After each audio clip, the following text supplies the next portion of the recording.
Hello everyone. Ngasidi boiled egg recipe ama yengminarase. Aina semjagadoriba boiled egg recipe se egg pepper fry kawebako. Adu mayamna boiled egg adum chai omelette chu chai thongaga su dum chai dana. Adu sigi recipe se mayam try taubiyu yam hawbane dum khoigi crunchiness amaga loinana khoigi yamna flavorful oiba egg recipe ne ko mayam semba horase. Ahanbada yerum se boil to holani. Adu yerum se boil to matamda kaigan basudum yaur idanako kaidana bagi tip ama mayam haijageba koigi vinegar white vinegar na malai benebako bottle koigi paneer sembagumba nimbu leitrakanda koigi lemon gumba je leitrakanda sigi bottle se sizinayebako hapada paneer sembada ado sisina koigi ready made koigi easily store da zum phange aduga yam thuna koina sembada irai laina sizinaba yaba oibanina ina siji in sizinarебako ado mayam boil to bokanda thum hapaga du zum kaigande hai ko ado se ina vinegar se hapaga yengbane ado kaide se in sizinaba yare sima ayama mata ina boil to bokanda dum kaigal lebako du yerum se si ina vinegar se hapaga try to kan kaidreba masala ge damakta se koina lawdoi se kali mirch khara lawrani ko darkar oibaduni ko adagi urad dal khara ma lawrani adagi koigi chili khara lawrani koigi morok angangbado khara lawrani aduga hadigom maru mapum khara lawrani ba si mayam se koina ngaudoineba adagi lemon ama lawrani champra mapum ama haise pura mapum di hapoi ko dugi mai quantity dugi matungina sina kari pata ne khoirom dadi narasimha mana haina baneba ko si kari pata se mapalam dadi am chai ko ngauba horase mayam gun maru hape moro angang ba hape legi urad dal khara hapirani urad dal se optional ne se magi crunchiness to gi hapna baiwani chap da dum hawbne si su dum hapta swai ko legi phadigom maru do hapsan birani aduga pura si se ngasagi kari pata mana duga hapsalaga roast tok doine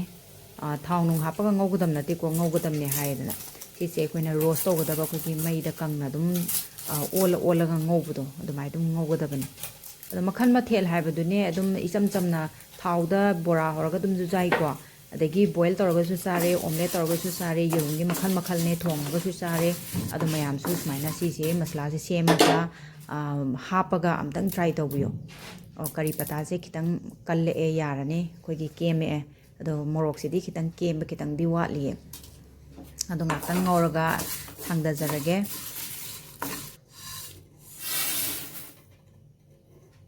ado kitang smaina pukhamda haidoga ingda halani adum yumda irai laina phangba pot ngaktani da sembada khoina mayam wakhanda di egg pepper fry ne kaina khoigi kaina menu daga uba kanda di am kanu oina khandra do kasu leitaba pot ngaktane ba maming du moina maina thonjan badu da khoina yamna kaino oina khanbai wane yamna tangna khoina phangdaba potna sembagi type daga khanabane ado somda kanu se yerum se hauba horase ko ngauba horase ahambada thaudo kitang sara kanda urad dal ne degi hangam marudu ne kari pata ne hapaga ngaubirani moro atek sisu khara hapirani sisu optional ne do adom kitang si moro atek pa smaina thdi aga hapasina kitang di smell je koigi flavoring smell lak pai tare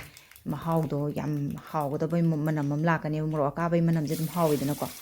ado hapta swai ko ado yerum je hapchan birani yerum je ina phulaga tangai खादोगा थंबने दो से याम कन OP बिया दे दुगा मरोय सिसु मरु मरांग सिसु काहन बिया दे बको याम कारगा दि हाउतेबा अदो स्माइना कितंग मखा गी तारि बम माइ से कितंग का द कारम दौरे कितंग मुलम दौरे हाय ता गांदा मथा मखा ओनबी दोइनेबा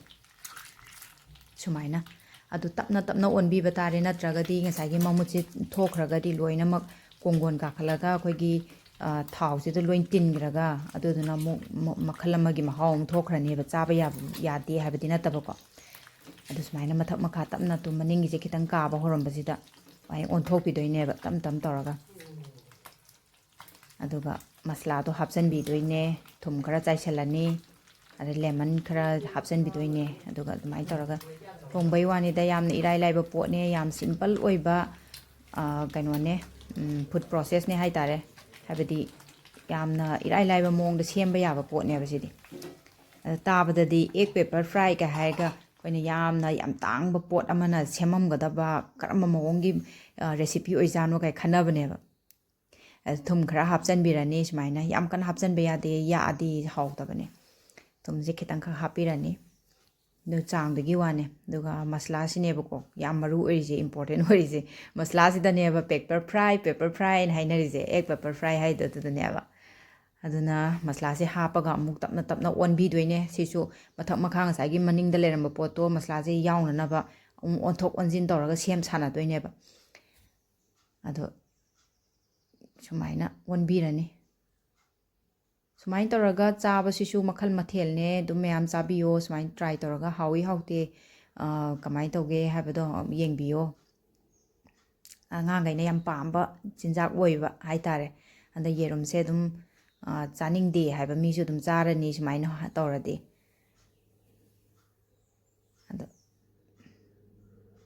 ꯍꯥꯎꯕꯅꯦ ꯑꯗꯨꯝ ꯃꯌꯥꯝ ꯇ꯭ꯔꯥꯏ ꯇꯧꯕꯤꯌꯣ ꯑꯗꯣ ꯁꯨꯃꯥꯏꯅ ꯇꯧꯔꯒ ꯑꯦꯛ ꯄꯦꯄꯔ ꯐ꯭ꯔꯥꯏ ꯂꯣꯏꯖꯔꯦ ꯍꯧꯖꯤꯛ ꯁꯔꯞ ꯇꯧꯖꯔꯒꯦ ꯑꯗꯣ ꯁꯨꯃꯥꯏꯅ ꯍꯥꯎꯏ ꯍꯥꯎꯇꯦ ꯃꯌꯥꯝ ꯇ꯭ꯔꯥꯏ ꯇꯧꯔꯒ ꯍꯥꯏꯕꯤꯔꯛꯑꯣ ꯑꯗꯣ ꯂꯥꯏꯛ ꯀꯃꯦꯟ ꯁꯦꯌꯔ ꯇꯧꯕꯤꯌꯣ ꯁꯕꯁꯀ꯭ꯔꯥꯏꯞ ꯇꯧꯗꯕ ꯌꯥꯎꯔꯒꯅ ꯇꯧꯁꯤꯟꯕꯤꯔꯝꯃꯣ ꯃꯊꯪꯗ ꯑꯅꯧ ꯑꯅꯧꯕ ꯑꯃꯨꯛ ꯔꯦꯁꯤꯄꯤ ꯍꯥꯞꯄ ꯑꯗꯒꯤ ꯉꯝꯕ ꯑꯣꯏꯖꯒꯦ ꯁꯦꯝꯕꯗꯁꯨ ꯏꯗꯤꯠ ꯇꯧꯕꯗꯁꯨ ꯌꯥꯝ ꯋꯥꯅ ꯏꯗꯤꯠꯇꯤ ꯇꯧꯋꯦꯕꯀꯣ ꯃꯌꯥꯝꯗ ꯈꯨꯗꯣꯜ ꯇꯝꯅꯕꯅ ꯍꯣꯠꯅꯕꯗ ꯊꯦꯡꯛ ꯌꯨ ꯐꯣꯔ ꯋꯥꯆꯤꯡ